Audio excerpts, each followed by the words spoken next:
What's going on, guys? Welcome back to RC Everyday.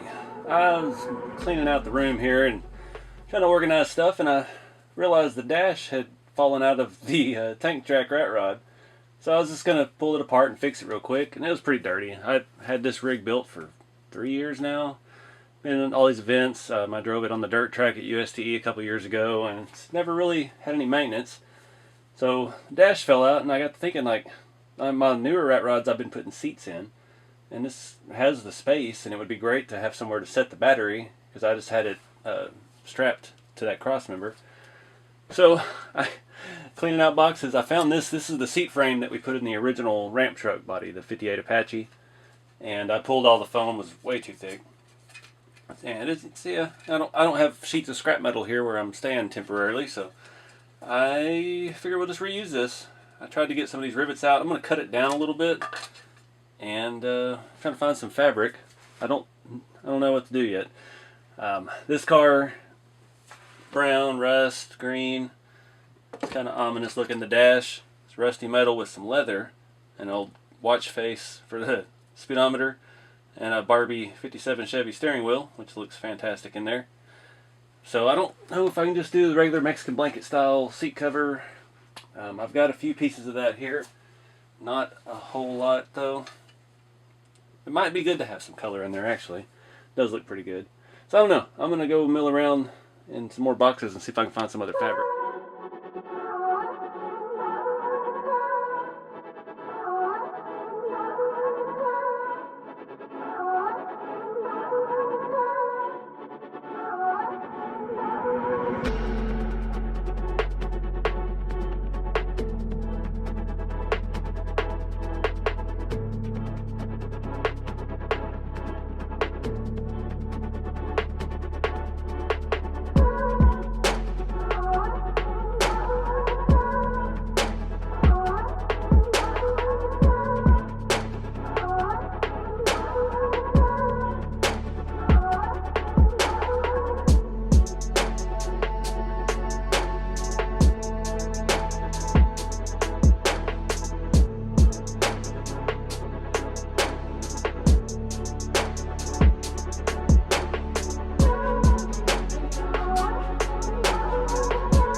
Alright, that was pretty easy. Got the dash drying back in. The hardest part with this rig is plugging the electronics back up. All our receivers mounted on this side of the body, the ESC's on that side. The way this worked out with this V8, we've got the motor wires very short, and the plug's actually exposed. There's nothing I could really do about that short of running longer wires, and that's, yeah, wasn't worth it. So put the body on, and I've got to try to force those bullet connectors together and get this little servo wire hooked up. But that worked out better than a lot of them I've done. So the seat mounts to the transmission crossmember bolts. That transmission crossmember on here I made out of aluminum. Just bent it and notched it, drilled the holes, holds transmission up nice. The motor mounts to the stock locations off the chassis, and yeah, just 2 screws. I cut the fabric out after we wrapped it. I'd already had them drilled and everything lined up nice.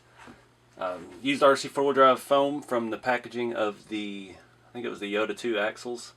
It's a nice hard thin foam. It's probably a 1/4 inch. And this worked out better than most of them I've done because I did 2 pieces, top and bottom, separate, because I didn't have a piece big enough. And that actually worked out really good. Just kind of butted them up together in the middle. Use that 3M, what is that, the high strength 90, or is that the 77?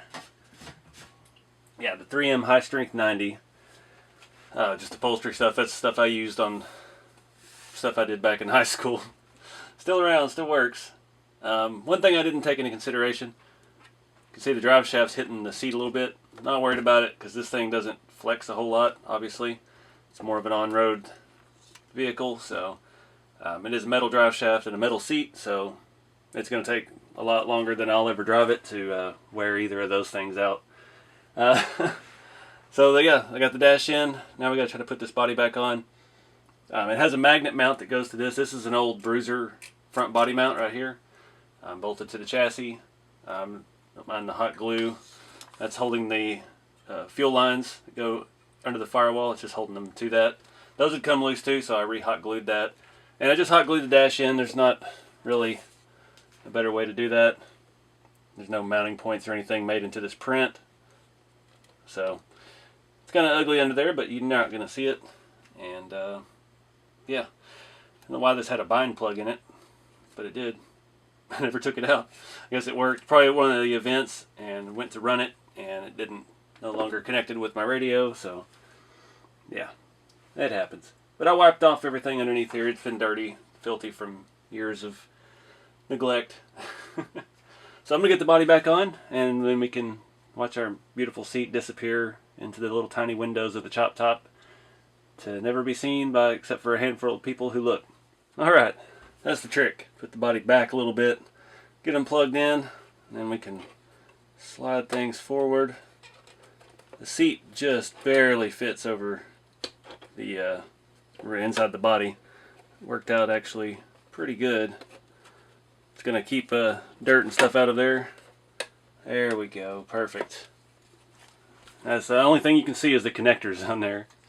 So now I got 2 screws that go in the back. We've got some TF2 body mounts to a TF2 cross member between our custom frame.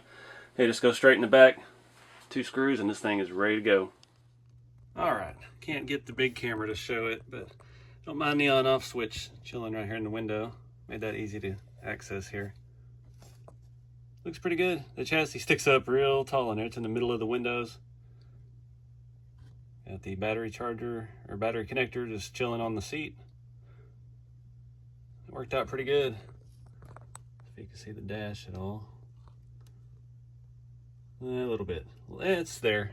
You can see it better in person. But yeah, it's just one of those little things. You know, like I said, I can't really get the show on camera, but it's there. You can see it on the edge of the window. And if you look in person, you can see it. So anyway, just not fixing stuff, trying to make improvements. Always try to make stuff better. None of these builds are ever truly complete, I don't think. Except maybe the number 2 Ratrod. I don't think I could touch that, but it's pretty well complete. It needs an interior, but the way its motor and stuff set up, there's just absolutely no room. Everything's in the cab. So maybe one day. We'll see. I don't even have a dash in now. We could do something. But anyway, guys, I'm going to wrap this one up. I didn't even plan on making this video. It just kind of happened. So, one of those little fun projects. I'm cleaning the shop out and going through stuff and ran across the seat. And I was like, hey. And then I picked that up and the dash fell out. Next thing you know, we got a full interior. So, appreciate you guys watching. Keep it scale. I'll see y'all in the next video.